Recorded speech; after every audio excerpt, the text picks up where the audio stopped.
यह डिक्टेशन गति बढ़ाने के उद्देश्य से रिकॉर्ड किया गया है। अगर आपको डिक्टेशन पसंद आता है तो चैनल को सब्सक्राइब कीजिए, लाइक कीजिए, शेयर कीजिए, कमेंट कीजिए। डिक्टेशन स्टार्ट होगा 5 सेकंड बाद।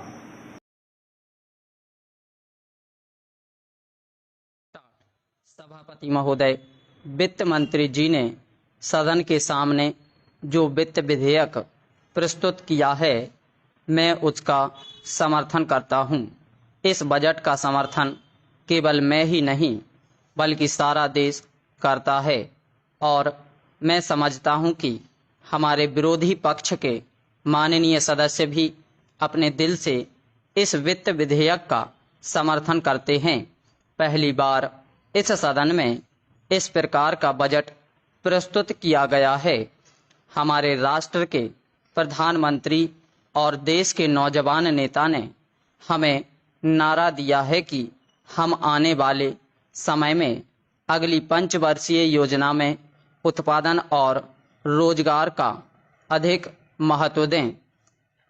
इसी सिद्धांत को लेकर माननीय वित्त मंत्री जी ने उत्पादन को बढ़ाने के साथ साथ हमारे देश से बेरोजगारी को समाप्त करने के लिए साहसिक कदम उठाए हैं। मैं उनके इन प्रयत्नों को भी सराहना करता हूं।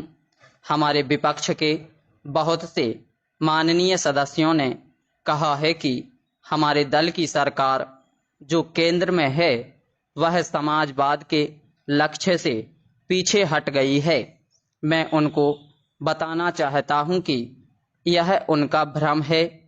इस बजट में जिस तरह से विभिन्न क्षेत्रों में प्रावधान किए गए हैं, वे संकेत करते हैं कि वे केवल करोड़पतियों के लिए ही नहीं हैं बल्कि हमारे देश के जनसाधारण लोगों की आवश्यकताओं की भी पूर्ति करते हैं।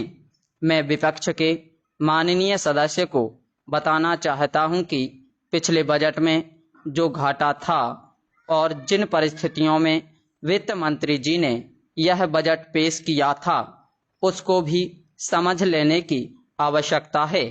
उस घाटे को किस प्रकार से पूरा किया जाए, यह भी एक बहुत बड़ा उत्तरदायित्व हमारे वित्त मंत्री जी पर है।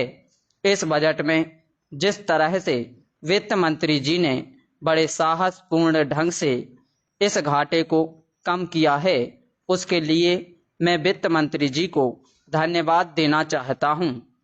वित्त मंत्री जी ने इस बात का ऐलान किया है कि जिस तरह से हमारे देश में उत्पादन के क्षेत्र में प्रगति हो रही है, उससे लगता है कि आने वाले दिनों में हमारे देश को किसी भी विदेशी बैंक से ऋण लेने की आवश्यकता नहीं पड़ेगी।